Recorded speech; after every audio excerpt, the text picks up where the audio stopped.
Accompagneront tous ceux qui croient au nom de Jésus.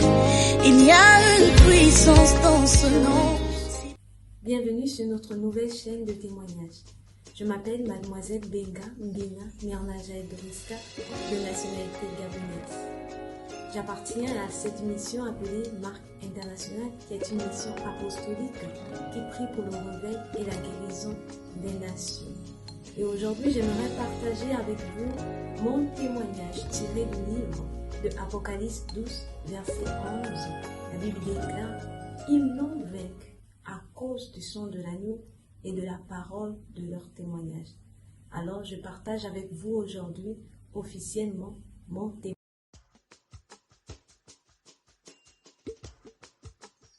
Je témoigne tout simplement parce que il y a de cela quelques années, l'Éternel Dieu m'a sorti d'une situation chaotique qui a été très révélatrice pour moi parce que c'était une période à laquelle j'ai pu rencontrer officiellement le Seigneur et le salut de Dieu.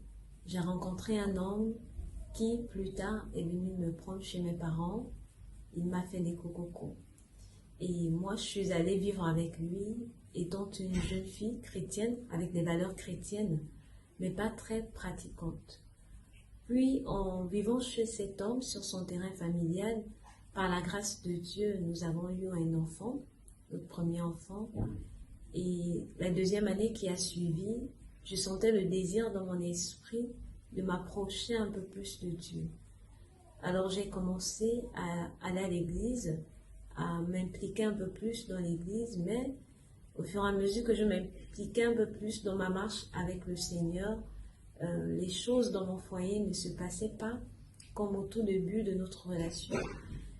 Les choses ont commencé à se dégrader. L'entente avec mon concubin devenait difficile. Il désertait la maison, donc il nous abandonnait avec les enfants. Il désertait la maison 2 semaines, 3 semaines. Je pouvais rester là avec mon fils et son fils.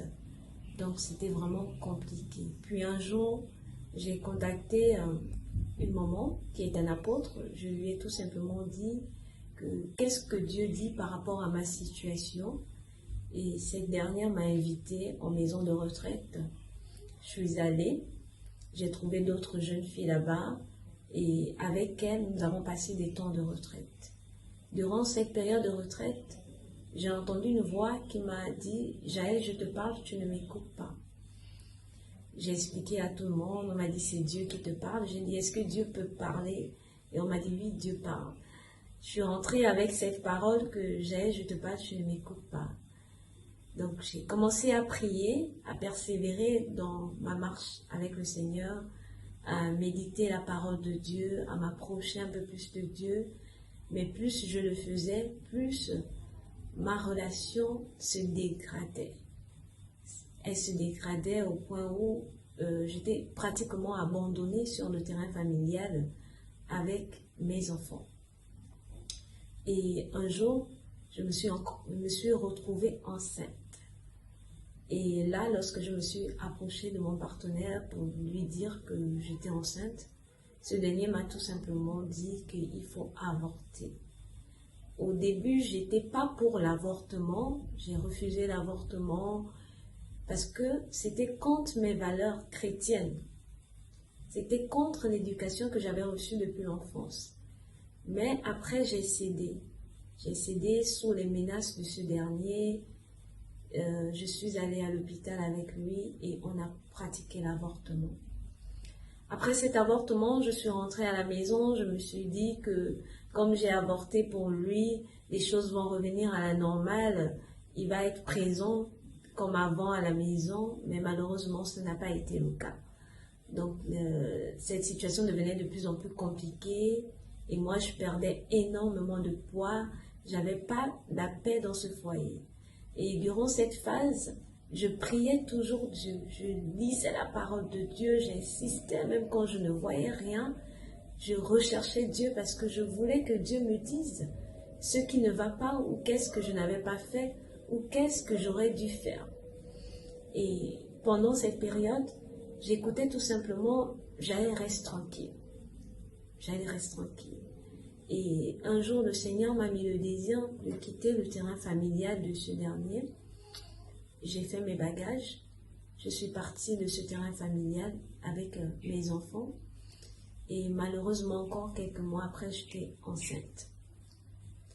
Donc, je suis allée, j'ai aménagé dans un autre endroit. Et nous sommes rentrés dans la maison. Ce dernier m'a envoyé le message pour me dire, Jaël, est-ce que je peux venir habiter avec vous? J'ai tout simplement accepté par amour, étant donné que j'avais déjà son enfant, mon enfant, et j'étais enceinte. Donc par amour, j'ai accepté en disant que oui, Seigneur, s'il revient vers moi, c'est sûr qu'il a changé. C'est sûr que les prières que j'ai adressées à Dieu se sont accomplies, ont touché son cœur. Donc il est venu vivre avec nous et durant le temps qu'il a passé avec nous, les choses ne s'étaient pas améliorées. C'était de plus en plus difficile. Et nous étions dans un quartier où il y avait énormément de problèmes d'eau. Donc la nuit, le bailleur pouvait m'appeler pour dire « Jaël, l'eau est arrivée, est-ce que tu peux venir puiser de l'eau ?» Et lorsque je revenais ce dernier pour dire que l'eau est arrivée, il me disait « Jaël, tu te débrouilles tout simplement. » Donc moi, avec la grossesse, j'allais puiser de l'eau à 3 heures du matin, avec une grossesse de 6 à 7 mois, toute la nuit jusqu'à 5 heures, des bidons de 20 litres. Et puis je rentrais, je le posais à la maison. Et l'atmosphère devenait de plus en plus compliquée parce que même de la grossesse, il ne s'occupait pas. Et j'appelais sa maman m'a aidée. Elle m'a soutenue durant cette phase. Mes parents aussi m'ont soutenue durant cette phase.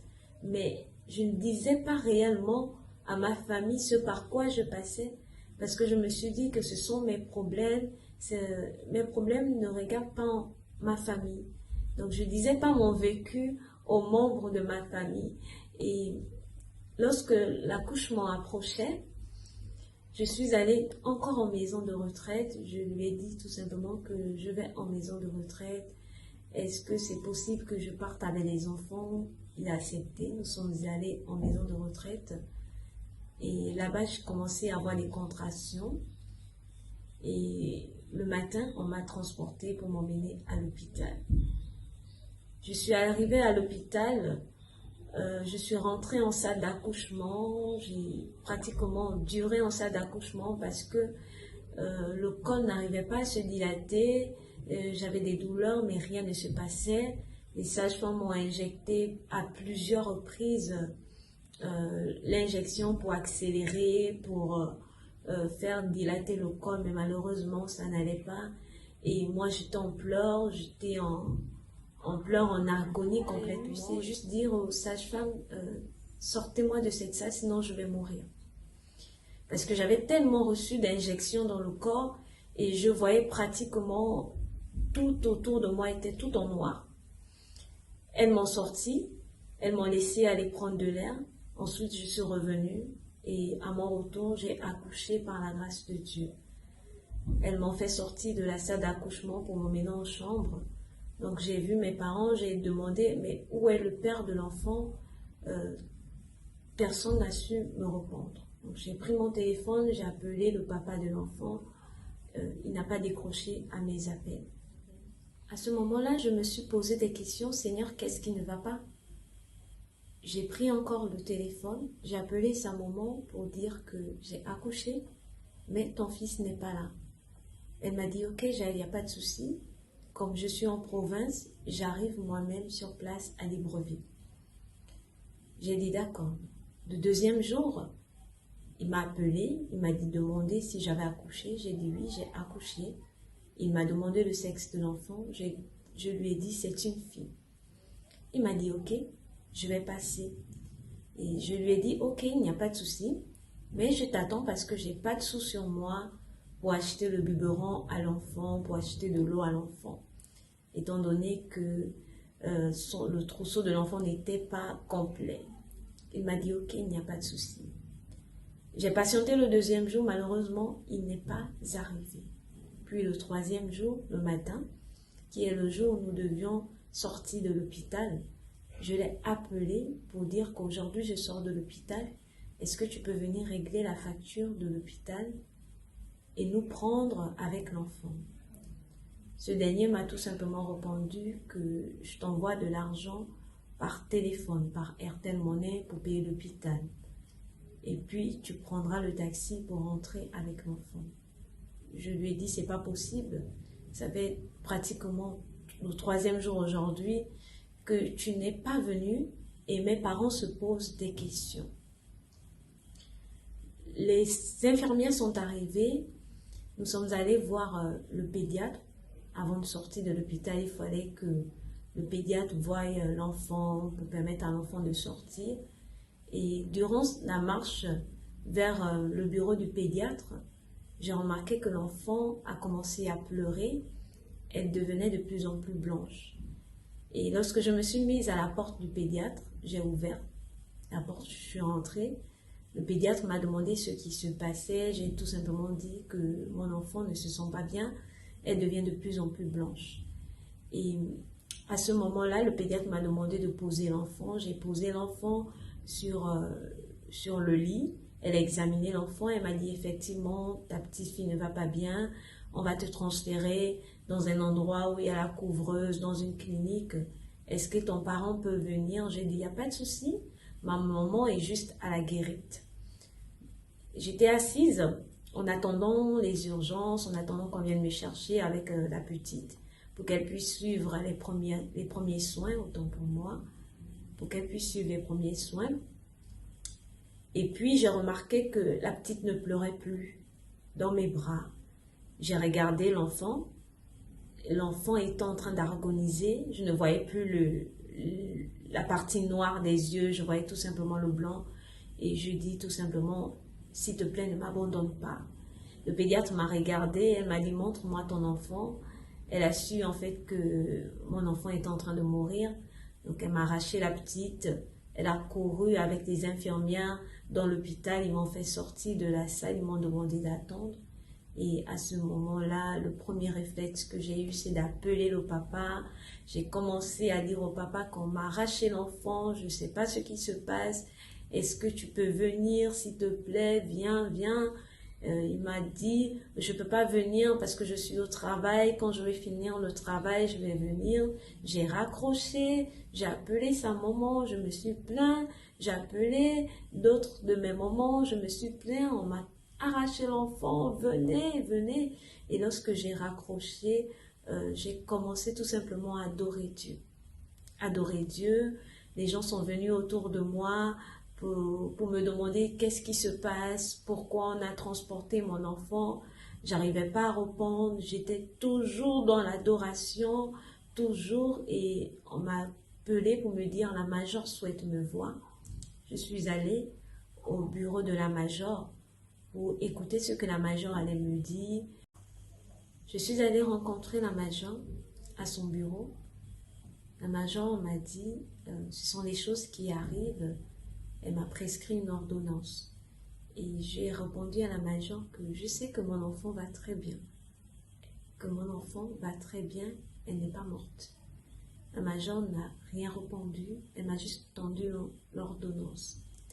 Je suis sortie de la salle et quand je sors du bureau de la major, je vois ma belle-mère en pleurs avec la petite, mon enfant dans ses bras. Et là, j'ai compris que, en fait, ma petite, elle est décédée.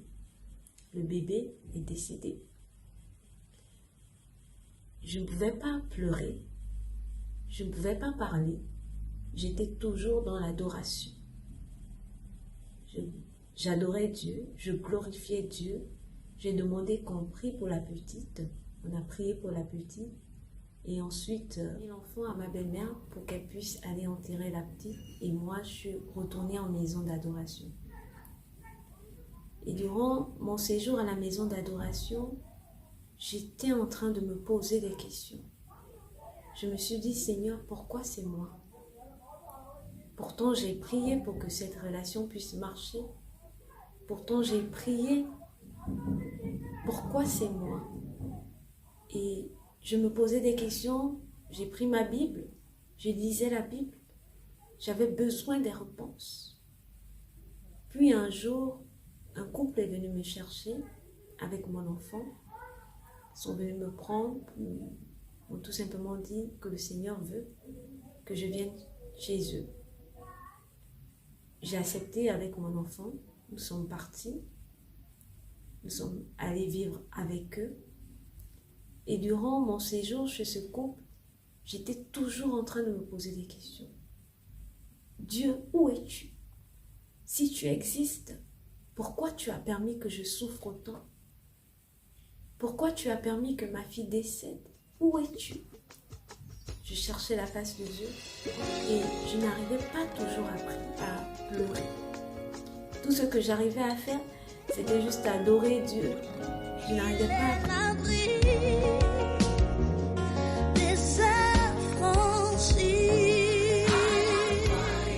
Après cette phase difficile, je continuais à me poser des questions, je continuais à chercher la face du Seigneur dans la méditation, dans la prière. Je disais, Seigneur, où es-tu? Pourquoi je souffre autant? Pourquoi tu as permis qu'on m'humilie de la sorte? Pourtant, je suis dans ta volonté. Cet homme est venu me chercher chez mes parents, il s'est présenté à mes parents. Mais pourquoi j'ai subi autant d'humiliation? Pourquoi ma vie est si difficile? Je fais toujours tout, mais les choses sont compliquées dans ma vie. J'ai subi le rejet depuis mon enfance, c'est toujours des problèmes, des difficultés. Seigneur, je suis fatiguée. Tu as dit que tu as pour moi des projets de paix et non de malheur, mais je ne vis pas les projets de paix que tu me dis. Et je suis rentrée dans ma chambre, j'ai pleuré. Pendant que je pleurais, j'ai poussé un cri, j'ai dit, Dieu, où es-tu? À ce moment-là, j'ai entendu une voix qui m'a dit, Jaël, tu te tiens sur une terre sainte. Je me suis agenouillée, j'ai continué à pleurer, j'ai fondu en larmes, ensuite j'ai dormi. Puis quelques jours, pendant que j'étais en train de faire la lessive, durant ma lessive, j'ai entendu une voix qui m'a dit, Jaël, serre-moi et je m'occuperai de toi et de ton enfant. Et puis j'ai répliqué en disant, mais je ne te vois pas, Seigneur, comment tu veux que je te sers? Comment tu veux que je te sers et tu vas t'occuper de moi et de mon enfant alors que je ne te vois pas? Et je suis passée à autre chose. Pendant tout ce temps, j'allais toujours en maison de retraite, j'allais toujours avec les autres, suivre les enseignements, mais je ne voulais pas réellement m'engager avec le Seigneur. La voix insistait, Jaël, serre-moi, je vais m'occuper de toi, mais je ne voulais vraiment pas m'engager avec le Seigneur. Il guérit encore. J'ai repris à faire mon propre boulot, c'est-à-dire à vouloir faire les choses de moi-même. Mais à chaque fois que je le faisais, j'étais toujours malheureuse. Je n'étais pas heureuse. Et puis un jour, je dis, pourquoi pas répondre à l'appel de Dieu qui parle, la voix du Seigneur qui me parle. Et je me suis levée un jour, je suis allée en maison d'adoration toute seule. J'ai fait une offrande et j'ai dit tout simplement à Dieu que Seigneur, je décide de te servir à partir d'aujourd'hui. J'ai déposé mon offrande, j'ai prié, je suis rentrée chez moi. C'est à ce moment-là que j'ai accepté de m'engager avec le Seigneur.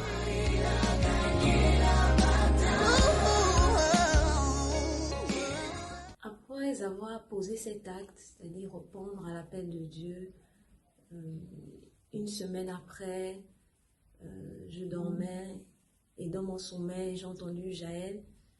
J'ai répondu oui, Seigneur. Et j'ai vu le Seigneur Jésus-Christ qui est venu me prendre, me transporter en vision. Et dans la vision que j'ai eue du Seigneur, il me montrait mon enfance, il me montrait mon adolescence. Et durant toute la vision, je revivais mon enfance, je revivais mon adolescence. Et puis je disais, Seigneur, mais pourquoi je suis dans la prison? Pourquoi je suis dans la prison à ce niveau? Pourquoi je suis dans la prison? Pourquoi je suis dans des prisons mais je n'arrivais pas à sortir? Et le Seigneur me montrait mon passé, toutes les fois que j'ai été offensée, toutes les fois que j'ai été frustrée et que j'ai gardé rancune à des gens, que je n'ai pas pardonné, qu'une partie de mon âme était restée dans mon enfance. En fait, mon âme était divisée. Mon âme était divisée, j'étais dans des prisons intérieures qui m'empêchaient de vivre pleinement ma vie, parce que dans l'enfance, j'avais subi le rejet, dans l'enfance, j'avais subi les humiliations, dans l'enfance, j'avais subi des injustices, et le Seigneur me montrait toutes ces choses-là. Et je me tenais devant le Seigneur, j'ai dit, mais Seigneur, si j'ai gardé rancune à telle personne, c'est parce que cette personne ne m'a pas aidé, ou c'est parce que cette personne m'a dit de mauvaises choses. Et le Seigneur m'a montré ces personnes aussi qui m'ont fait du mal. Pour moi, il me les a montrés tous aussi dans des prisons, qu'ils ont subi aussi des injustices dans leur vie. C'est la raison pour laquelle ils ne pouvaient pas me donner ce que moi je voulais. Ces personnes ne pouvaient pas me donner ce que moi je voulais. Donc automatiquement, ça a créé une certaine frustration dans ma vie qui a fait en sorte que je manquais de pardon. Et je regardais le Seigneur. J'avais tellement de la peine pour ces personnes qui étaient aussi dans des prisons. Et j'ai dit au Seigneur que, mais où est Dieu? Pourquoi quand je subissais toutes ces choses, Dieu n'a rien fait? Pourquoi Dieu n'a pas envoyé les gens pour venir m'aider? Pourquoi Dieu a permis ces choses? Et le Seigneur m'a dit, Jaël, Dieu ne t'a jamais laissé. Dieu ne t'a jamais abandonné. Au contraire, il m'a remontré les images où des gens venaient vers moi, des familles qui venaient vers moi pour me prendre, pour s'occuper de moi. Et il m'a dit, Jaël, c'est moi qui ai envoyé telle personne dans ta vie, dans ton enfance, pour s'occuper de toi, pour prendre soin de toi. Tu te souviens quand tu étais petite, tu as vécu telle chose, j'étais toujours là, je t'ai protégée, je t'ai sorti des difficultés. Tu ne voyais pas, mais moi, je prenais soin de toi. Et ensuite, je me suis réveillée de cette vision. J'ai commencé à me poser des questions. Mais qu'est-ce que le Seigneur veut me dire? Parce que je ne comprenais pas. Il m'a montré mon enfance, il m'a montré mon adolescence, il m'a montré ma condition, mon état d'âme. Il m'a montré l'état d'âme des personnes que je gardais rancune, des personnes qui m'avaient rejetée. Et j'ai commencé à prendre ma Bible, à en savoir un peu plus sur l'amour de Dieu, sur la personne de Dieu, sur la personne de Jésus.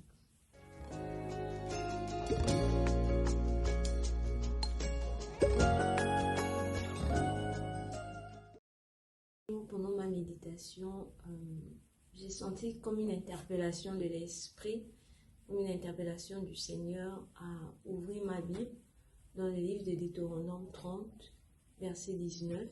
La Bible déclare, je prends aujourd'hui à témoin contre toi le ciel et la terre. J'ai mis devant toi la mort et la vie, la bénédiction et la malédiction. Choisis la vie afin que tu vives, toi et ta postérité. Mais je ne comprenais pas. Et puis la nuit, pendant que je dormais, le Seigneur est venu me voir. Et j'ai demandé au Seigneur, mais Seigneur, ça veut dire quoi ce passage? Et le Seigneur m'a répété ce passage en me disant, Jaël, choisis la vie. Et puis j'ai dit, mais Seigneur, où est la vie? Qui est la vie? Alors il m'a conduit dans le livre de Jean 3, verset 16, qui dit que Dieu a tant aimé le monde qu'il a connu, qu'il a donné son Fils unique, afin que quiconque croit en lui ne périsse point, mais qu'il ait la vie éternelle. Je me suis réveillée et j'ai pris conscience qu'en fait, la vie se trouve en Jésus-Christ et qu'il fallait que je rencontre le Seigneur, il fallait que j'accepte le salut de Dieu.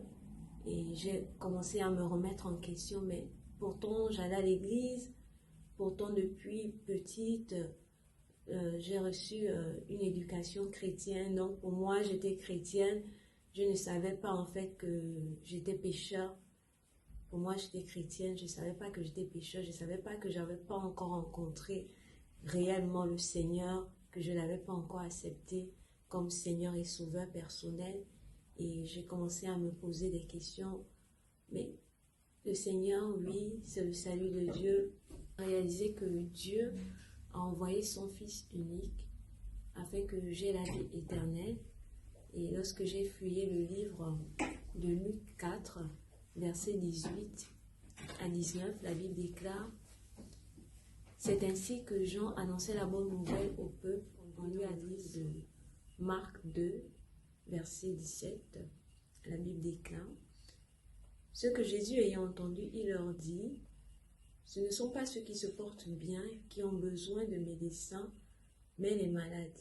Je ne suis pas venu appeler des justes, mais des pécheurs. Et puis je me disais, mais Seigneur, donc j'étais dans le péché, je pensais que j'étais vraiment dans ta volonté, je pensais que la vie que je menais était une vie qui plaisait à Dieu, et que Dieu a envoyé son Fils pour moi, pour mourir à la croix pour moi. Et j'ai lu le livre de Ésaïe 61, où le Seigneur dit: l'Esprit du Seigneur l'Éternel est sur moi, car l'Éternel m'a oint pour porter la bonne nouvelle aux malheureux. Il m'a envoyé pour guérir ceux qui ont le cœur brisé, pour proclamer aux captifs la liberté et aux prisonniers la délivrance, pour publier une année de grâce de l'Éternel, un jour de vengeance de notre Dieu, pour consoler tous les affligés et pour accorder aux affligés de Sion, pour leur donner un diadème au lieu de la cendre, une huile de joie au lieu du deuil, un vêtement de louange au lieu d'un esprit abattu, afin qu'on les appelle des térébintes de la justice. Et puis j'ai réalisé la vision que le Seigneur m'avait montrée, où j'étais dans des prisons, dans mon enfance. J'ai réalisé en fait que j'étais captif de mon passé. J'ai réalisé que j'étais brisée, mais je refusais l'aide de Dieu, je refusais que Dieu m'aide. Pourtant j'étais brisée, pourtant j'étais malade. À ce moment-là, j'ai fondu en larmes, je me suis repentie. J'ai dit: Seigneur Éternel, je te demande pardon. Je reconnais mon état de pécheur, je reconnais que j'étais loin de ta face, et j'ai commencé à accepter le Seigneur Jésus-Christ comme mon Seigneur et Sauveur personnel, parce que j'avais ce jour-là réalisé l'amour de Dieu pour ma vie, car Dieu a envoyé son Fils mourir pour moi, son Fils qui a porté mes iniquités, qui a porté mes rejets, qui a porté mes blessures, mourir à la croix afin que moi je sois sauvée et acceptée par Dieu. Et depuis ce jour, j'ai accepté vraiment le Seigneur Jésus-Christ, qui est le salut de Dieu dans ma vie.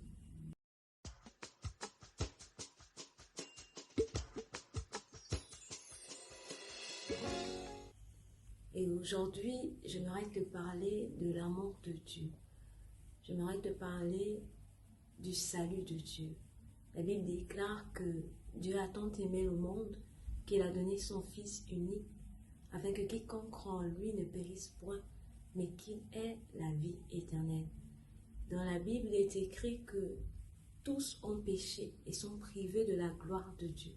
Certainement, tu te trouves dans cette situation où tu étais comme moi, c'est-à-dire tu es brisé dans ton esprit, tu te sens rejeté, tu te sens abandonné, tu te sens captif, tu te sens violé, on t'a rejeté, tu as perdu tout espoir, tu te sens affligé.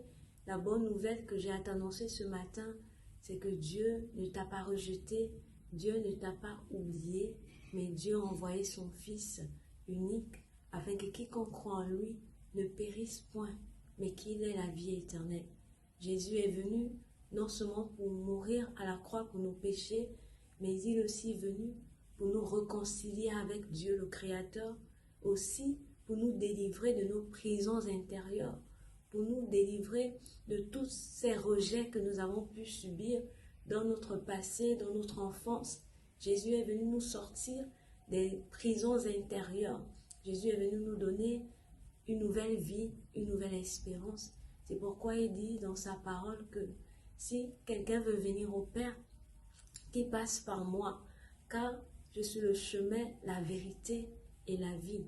Jésus-Christ est le chemin qui mène au Père. Sans lui, personne ne peut voir Dieu.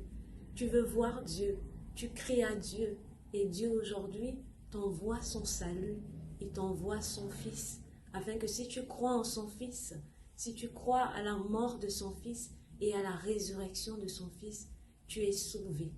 Alors ce matin, le message que j'ai pour toi, c'est juste de dire de faire comme moi, d'accepter le Seigneur Jésus, de reconnaître ses péchés, de te repentir et d'accepter le Seigneur Jésus, d'accepter la délivrance de Dieu, le salut de Dieu comme Seigneur et Sauveur personnel.